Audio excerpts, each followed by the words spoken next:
नमस्कार, India voice देख रहे हैं आप। आपके साथ मैं हूं बबीता। देहरादून से इस वक्त की बड़ी खबर आपको बता रहे हैं, जहां पर सीएम धामी दून अस्पताल पहुंचे हैं। तो देहरादून से इस वक्त की बड़ी खबर आपको बता रहे हैं, सीएम धामी दून अस्पताल पहुंच गए हैं। तो दून अस्पताल की नई ओटी इमरजेंसी का उन्होंने लोकार्पण किया है। तो 189 करोड़ की लागत से ये ओटी तैयार किया गया है। दून और आसपास के मरीजों को एक बड़ी सौगात दी गई है। तो सालों से इसका काम चल रहा था, बिल्डिंग का निर्माण चल रहा था और अब ये बिल्डिंग बनकर तैयार हो गई है। सीएम धामी भी पहुंच चुके हैं, दून अस्पताल में पहुंचे हैं, लोकार्पण करने पहुंचे हैं। तो दून अस्पताल की नई ओटी का लोकार्पण किया जा रहा है। तो सीएम धामी दून अस्पताल पहुंच गए हैं। आपको तस्वीरें दिखा रहे हैं देहरादून की, जहां पर आज वो नई ओटी इमरजेंसी का लोकार्पण करने पहुंचे हैं। अरे यार कैमरे तो 189 करोड़ की लागत से ये ओटी तैयार किया गया है। सालों से इस बिल्डिंग का निर्माण चल रहा था और सालों से इस बिल्डिंग के निर्माण के बाद आज ये बिल्डिंग बनकर तैयार हो गई है, जिसके बाद सीएम धामी पहुंचे हैं दून अस्पताल में।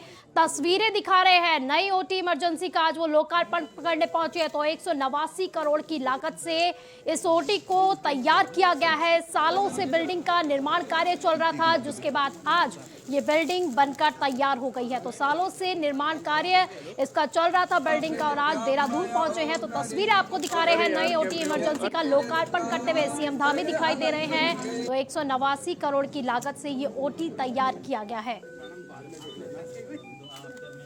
तो दून वासियों के लिए भी एक बड़ी सौगात बताई जा रही है ये। तो इसी पर ज्यादा जानकारी के लिए हमारे संवाददाता सौरभ भाटिया हमारे साथ जुड़ गए हैं। सौरभ, क्या कुछ तस्वीरें दिखाई दे रही हैं वहां से?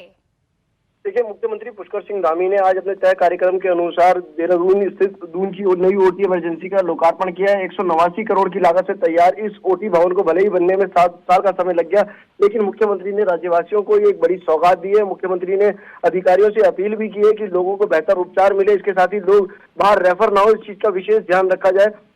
इसके साथ ही जो बिल्डिंग बनाने वाली एजेंसियां, उनको भी ये निर्देश दिए गए हैं कि तय समय से बिल्डिंगों का निर्माण किया जाए। 7-7 साल तक अगर जो है बिल्डिंगों का काम पूरा नहीं होगा तो जाहिर सी बात है लोगों को इससे परेशानी होगी, कहीं ना कहीं सरकारी धन भी जो है इससे बर्बाद होगा। जी ओटी आज इमरजेंसी का लोकार्पण करने पहुंचे हैं। किस तरह से खास है, लोगों के लिए किस तरह से बड़ी सौगात है? सौरभ, एक बार हमारे दर्शकों को बताइए। देखिए, राजधानी देहरादून ही नहीं अपितु पूरे उत्तराखंड की ये पहली ओटी इमरजेंसी होगी, जहां पर जो है सरकारी ओटी इमरजेंसी, जहां पर तमाम जो है तकनीकी स्टाफ मौजूद होगा, तमाम वो सुविधाएं उपलब्ध होंगी, जिसकी लगातार सरकार परिकल्पना कर रही थी कि सरकारी स्वास्थ्य सेवाओं को बेहतर बनाया जाए। एक कॉर्पोरेट हॉस्पिटल की तर्ज पर जो इस हॉस्पिटल का निर्माण हुआ है। लगातार अधिकारियों को मुख्यमंत्री पुष्कर सिंह धामी निर्देश भी दे रहे थे, बकायदा खुद स्वास्थ्य मंत्री समीक्षा कर रहे थे, कुछ स्वास्थ्य सचिव जो है लगातार मौका मुआयना कर रहे थे और पल पल की जानकारी भी ले रहे थे कि आखिरकार इसमें किस तरीके से इन व्यवस्थाओं को अपग्रेड किया जाए, लोगों को किस तरीके की राहत मिले। इन तमाम चीजों का विशेष ध्यान रखा गया है, क्योंकि अमूमन देखा जाता है कि जो कॉर्पोरेट हॉस्पिटल है उनमें जब मरीज जाता है तो जाहिर सी बात है गरीब तबका बहुत अधिक होता है, उनको इस तरीके का उपचार नहीं मिल पाता था, जिसके चलते उन्हें खासी दिक्कतों का सामना करना पड़ता था। यहाँ तक कि जो है पैसे के अभाव में कई बार जान जाते हुए तक जो हमने देखी है। लिहाजा अब सरकार के द्वारा ये निर्णय भी लिया गया और बाकायदा निर्देश भी दिए हैं कि सरकारी अस्पतालों में ही व्यवस्थाओं को बेहतर बना लिया जाए। जी सौरभ, क्योंकि तस्वीरें हम देख रहे हैं, सीएम धामी खुद मरीजों से जो वहां पर एडमिट है उन मरीजों से भी बातचीत हुई है। क्या कुछ कहा मरीजों की तरफ से, क्या कुछ प्रतिक्रिया सामने आ रही है? देखिए, मरीजों को जो है नई ओटी इमरजेंसी में लाने के बाद ये बात जरूर स्पष्ट हुई है कि अब उनको मुफ्त इलाज जो है सरकारी अस्पतालों में ही मिल सकेगा, जिसकी लगातार सरकार बकायदा घोषणा भी कर रही थी और लगातार जो है ये अपील भी की जा रही थी कि लोग सरकारी अस्पतालों में अपना विश्वास जो है जताएं, जिससे लोगों को सरकारी अस्पतालों में ही मुफ्त बेहतर इलाज मिल सकेगा। अमूमन ये देखने में कमी आता था कि लोग सरकारी अस्पतालों में आए, अब जो है वो जरूरतमंद लोग भी आसानी से अस्पतालों में एडमिट हो सकेंगे, जिनको बेड के अभाव में या सुविधाओं के अभाव में प्राइवेट अस्पतालों की तरफ जाना पड़ता था। जी चलिए, बहुत बहुत शुक्रिया सौरभ आपका इन तमाम जानकारी के लिए। तो 189 करोड़ की लागत से ये ओटी तैयार किया गया है और सालों से इस बिल्डिंग का निर्माण चल रहा था, जिसका लोकार्पण करने के लिए देहरादून पहुंचे हैं सीएम धामी। तो तस्वीरें आपको दिखा रहे हैं जहां पर लोकार्पण करने पहुंचे हैं सीएम धामी। तो वहीं मुख्यमंत्री पुष्कर सिंह धामी ने संस्कृति विभाग प्रेक्षागृह में शारदा स्वर संगम फिल्म प्रोडक्शन और हमरो पहाड़ उत्तराखंड सामाजिक संगठन द्वारा आयोजित आवाज सुनो पहाड़ों की कार्यक्रम में प्रतिभाग लिया। तो कार्यक्रम के दौरान मुख्यमंत्री ने कहा कि इस कार्यक्रम के माध्यम से उत्तराखंड के युवा उभरते कलाकारों की आवाज पूरे भारत में पहुंचेगी। तो आज के समय में हमारे उत्तराखंड के कलाकार अपनी कला के माध्यम से पूरे देश में अपनी अलग ही पहचान बना रहे हैं। इसके साथ ही उन्होंने आगे कहा कि प्रतिभा किसी की मोहताज नहीं होती है, लोगों की मेहनत और उनके प्रति ईमानदारी उन्हें सफलता की ओर जरूर ले जाती है। तो तस्वीरें देहरादून से आपको दिखा रहे हैं, जहां पर आवाज सुनो पहाड़ों के आज कार्यक्रम का आयोजन किया गया है। तस्वीरें आपको वहां के दिखा रहे गए हैं। तो कार्यक्रम में सीएम धामी भी शामिल हुए हैं।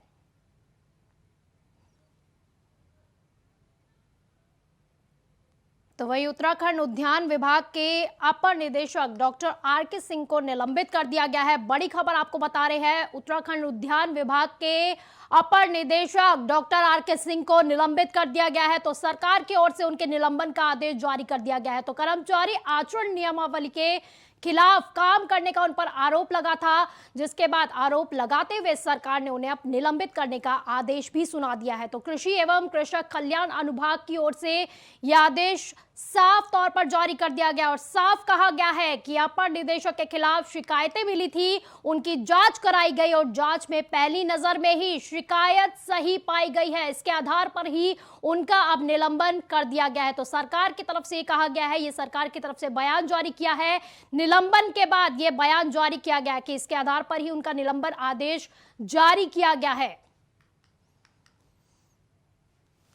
तो देहरादून से इस वक्त की बड़ी खबर आपको बता रहे हैं, जहां पर उद्यान विभाग के अपर निदेशक निलंबित कर दिए गए हैं। बड़ी खबर देहरादून से इस वक्त की आपको बता रहे हैं, उद्यान विभाग के अपर निदेशक को निलंबित कर दिया गया है। कृषि विभाग ने आदेश जारी किया है। तो कर्मचारी आचरण नियमावली के उल्लंघन पर यह बड़ी कार्रवाई की गई है। तो उद्यान विभाग के अपर निदेशक को निलंबित कर दिया गया है। कृषि विभाग ने आदेश भी जारी कर दिया। इससे पहले आपको बता दें कि जांच के आदेश दिए गए थे, जिसके बाद पहली नजर में बताया गया है कृषि विभाग की तरफ के कि पहली नजर में ही शिकायत सही निकली थी, जिसके बाद अब ये निलंबन की कार्रवाई, बड़ी कार्रवाई की गई है। तो कृषि विभाग ने आदेश जारी कर दिया है। तो कर्मचारी आचरण नियमावली के उल्लंघन पर उन पर यह कार्रवाई की गई है।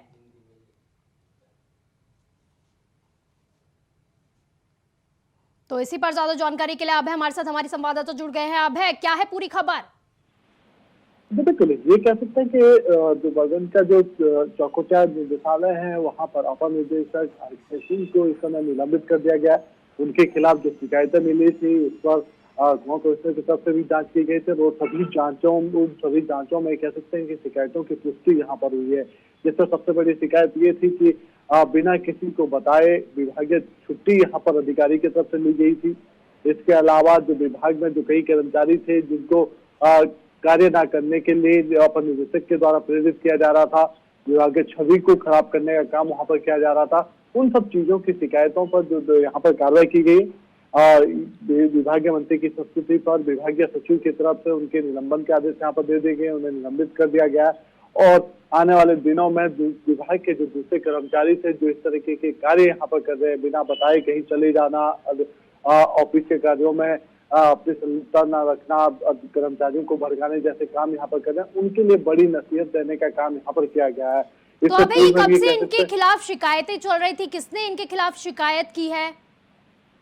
बिल्कुल, ये कह सकते हैं कि विभाग के ही कर्मचारियों की तरफ से शिकायतें यहाँ पर दी गई थी। जिन लोगों को यहाँ पर भड़काने का काम अपर निदेशक की तरफ से किया गया था, उन लोगों की तरफ से विभागीय मंत्री को, विभागीय सचिव को जांच शिकायत यहाँ पर दी गई थी, जिसके बाद ये जांच यहाँ पर की गई। और ये कह सकते हैं कि पिछले 1 साल के भीतर की ये कार्रवाई यहाँ पर हुई है, यानी जो शिकायतें मिली थी उन पर ये कार्रवाई यहाँ पर की गई है और उसके बाद निलंबन की कार्रवाई यहाँ पर की गई है। बड़ा मैसेज इसलिए भी कहा जा सकता है कि जो इस तरह के अधिकारी हैं जो अपने कर्तव्यों का निर्वहन नहीं कर पा रहे हैं, अपने कर्तव्यों से भागने का काम कर रहे हैं, दूसरे कर्मचारियों को भी उनके कर्तव्य से विघ्न करने का काम कर रहे हैं, उनके खिलाफ एक बड़ा मैसेज देने का काम यहाँ पर किया गया है कि जो इस तरह के काम यहाँ पर करेगा उनके खिलाफ कड़ी कार्रवाई यहाँ पर की जाएगी। जी बिल्कुल अभय, बिल्कुल कहा जा सकता है, क्योंकि सरकार भी यही कहती आई है, धामी सरकार की, चाहे लापरवाही हो या भ्रष्टाचार, सभी को जीरो टॉलरेंस की नीति अपनाई गई है और उसी के तहत ये बड़ी कार्रवाई की है। अभय, आप हमारे साथ बने रहिए, मैं दोबारा आपके पास लौटूंगी। तो अगली खबर, बड़ी खबर देहरादून से ही आ रही है, जहां पर पिटकुल और यूपीसीएल ने 2 कर्मचारियों को डीए की सौगात दी है। तो पिटकुल और यूपीसीएल ने कर्मचारियों को डीए की सौगात दी है। तो पिटकुल और यूपीसीएल ने डीए में 4% तक की बढ़ोतरी कर दी है और राज्य कर्मचारियों की तरह ही अब महंगाई भत्ता भी दिया जाएगा इनको। तो बड़ा कदम उठाया गया है पिटकुल और यूपीसीएल की तरफ से। उन्होंने डीए में 4% तक बढ़ोतरी कर दी है। राज्य कर्मचारियों की तरह ही अब महंगाई भत्ता भी दिया जाएगा कर्मचारियों को। तो देहरादून से इस वक्त की बड़ी खबर आपको बता रहे हैं, जहां पर पिटकुल और यूपीसीएल ने सभी कर्मचारियों को बड़ी सौगात दी है। जहां पर पिटकुल और यूपीसीएल ने डीए में 4% तक की बढ़ोतरी की है। इसी पर ज्यादा जानकारी के लिए अभय हमारे से जुड़े हुए हैं। अभय, काफी बड़ी ये पहल की गई है, काफी बड़ा ये कदम उठाया गया है। बिल्कुल, ये कह सकते हैं कि पिटकुल और यूपीसीएल के कर्मचारियों की जो मांग थी, उस मांग पर अब विभागीय अधिकारियों के तरफ से संस्तुति यहाँ पर दी गई है। कर्मचारियों को 4% दिए, यानी जो महंगाई भत्ता दिया जाता था उसमें 4% की बढ़ोतरी के आदेश यहाँ पर जारी कर दिए गए हैं। और ये सभी ये कह सकते हैं कि जो राजकीय कर्मचारी हैं, राजकीय कर्मचारियों के साथ ही उन्हें निगम के कर्मचारियों को भी लाभ यहाँ पर दिया गया है। यूपीसीएल के कर्मचारी लगातार डीए की मांग यहाँ पर कर रहे थे और उनकी मांग कि दिवाली के अवसर पर सभी कर्मचारियों को बढ़ाई हुई डीए की सौगात यहाँ पर दी जाए। तो कह सकते हैं कि दिवाली, क्योंकि काफी समय से आप बता रहे, कब से ये मांग उठ रही थी? बिल्कुल, हर वर्ष लगातार कर्मचारी राज्य कर्मचारियों के भांति ही डीए को बढ़ाने की मांग यहाँ पर कर रहे थे और इस बार सभी लोगों को उम्मीद थी कि दिवाली के अवसर पर विभागीय अधिकारियों की तरफ से सौगात उन्हें दी जाएगी। तो ये कह सकते हैं कि दिवाली भले ही अभी चली गई हो, लेकिन कर्मचारियों की जो मांग है, कर्मचारियों की जो मुराद थी, वो मुराद विभागीय अधिकारियों की तरफ से पूरी कर दी गई है। 4% की डीए की जो उनका डीए था उसमें बढ़ोतरी के आदेश यहाँ पर दे दिए गए हैं। जिस तरीके से मुख्यमंत्री के अनुमोदन के बाद राज्य कर्मचारियों को यहाँ पर डीए की सौगात दी गई थी, उसी तर्ज पर ये कह सकते हैं कि पिटकुल और यूपीसीएल दोनों ही निगमों में जो विभागीय जो कर्मचारी थे उनको बढ़े हुए डीए की सौगात यहाँ पर दी गई है और ये कह सकते हैं कि उसके आदेश भी यहाँ पर जारी हो चुके हैं। और अब कर्मचारियों को इस वर्ष का यानी जनवरी से लेकर और दिसंबर तक का जो डीए होगा वो बढ़ा हुआ यहाँ पर मिलेगा और उनकी जो मुराद थी वो पूरी हो गई है। इसके अलावा कह सकते हैं कि इस आदेश के बाद बढ़े हुए डीए से विभाग के कम से कम 20 से 35 हजार के जो कर्मचारी हैं वो यहाँ पर लाभान्वित, यानी जो काफी समय से लड़ाई चलती आ रही थी उस पर अब एक तरह से अंकुश लगा दिया गया है। कर्मचारियों की जो डिमांड थी उसे पूरी कर दिया गया है। तो अब आप हमारे साथ बने रहिए, मैं दोबारा आपके पास लौटूंगी।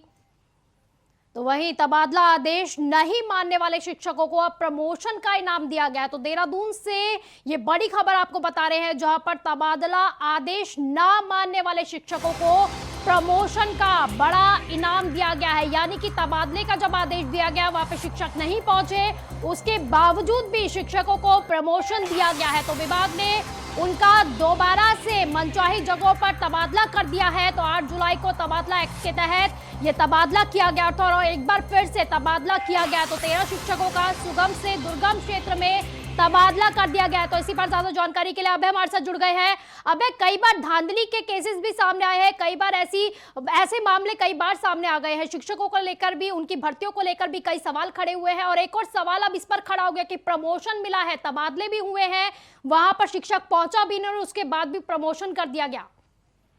बिल्कुल, ये कह सकते हैं कि शिक्षा विभाग का एक और गजब कारनामा यहाँ पर देखने को मिला है।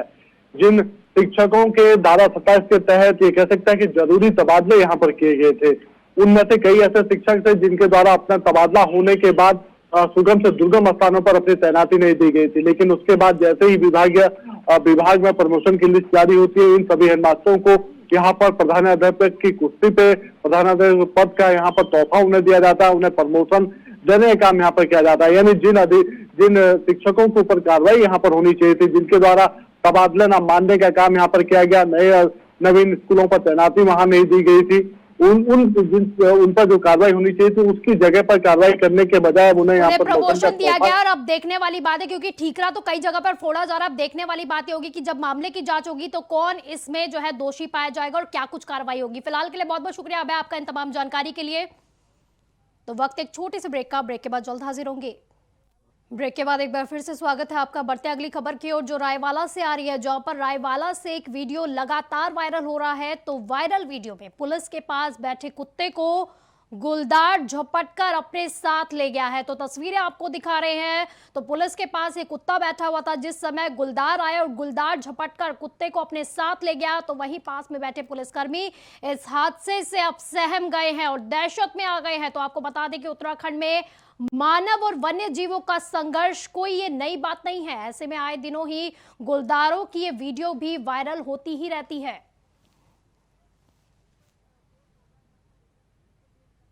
तो एक और वीडियो सामने आया है, जहां पर आप तस्वीरों में देख सकते हैं किस तरह से एक गुलदार अचानक से कुत्ते पर झपटता है। तो वहीं पर एक पुलिसकर्मी भी उसके बगल में बैठा हुआ था। तो अचानक से गुलदार कुत्ते पर झपटता है और उसको अपने साथ घसीटते हुए लेकर जाता है। तो कुत्ते को झपटकर ले जाने वाला ये वीडियो वायरल हो रहा है काफी ज्यादा।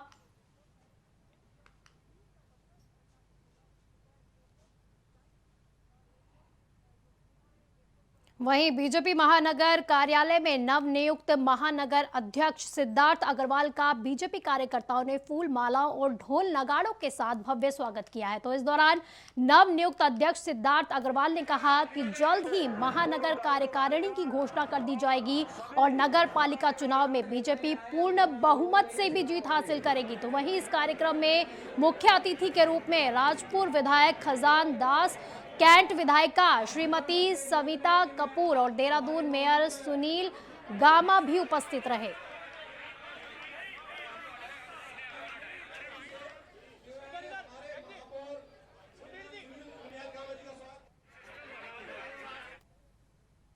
उत्तराखंड सरकार देहरादून को स्मार्ट सिटी बनाने की कवायद में लगी हुई है, जिसके लिए यहां सड़क निर्माण से लेकर कई तरह के काम भी चल रहे हैं। लेकिन शहर में आम और खास सभी स्मार्ट सिटी के कामों से नाराज दिखाई दे रहे हैं लोग।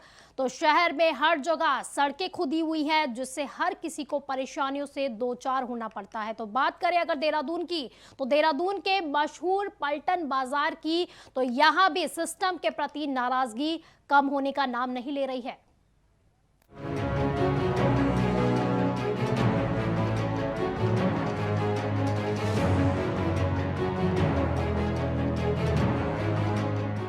साल 2019 से स्मार्ट सिटी प्रोजेक्ट के तहत काम शुरू हो गया था, लेकिन अब इस पर सवाल उठ रहे हैं। कांग्रेस के नेताओं से लेकर शहर के मेयर तक पीएम मोदी के ड्रीम प्रोजेक्ट के अधिकारियों की कार्यशैली पर सवाल खड़े कर रहे हैं। बाजार में अंग्रेजों के जमाने से बनी नालियां आज भी काम कर रही हैं, जबकि स्मार्ट सिटी प्रोजेक्ट के तहत बनी सीवरेज से हल्की बारिश में ही ओवरफ्लो हो जाता है। आलम यह है कि स्मार्ट सिटी द्वारा बनी सीवरेज को बंद करके पुरानी नालियों का ही उपयोग किया जा रहा है। स्मार्ट सिटी के तहत बनी सीवरेज में सिर्फ पैसे का दुरुपयोग हुआ है और कुछ भी नहीं। स्मार्ट सिटी के जो काम है उसमें से जो है शुरू से ही जो है उसमें बहुत स्लो काम वो चल रहा है। चाहे वो परेड ग्राउंड का काम हो, चाहे पलटन बाजार का हो, चाहे हमारी जितने भी चाहे पानी का काम हो, सीवरेज का काम हो, चाहे हमारे राजपुर रोड के नाले हों, चाहे फुटपाथ हों, काम बहुत स्लो है। अभी मैंने माननीय मुख्यमंत्री जी को पत्र दिया था, उसके बाद कुछ काम में तेज़ी आई है और मुझे लगता है कि मुख्यमंत्री जी ने इस काम में जो है सभी अधिकारियों को उस दिन दिशा निर्देश दिए। बुलेटिन में फिलहाल के लिए बस इतना ही। आप देखते रहिए इंडिया वॉइस। नमस्कार।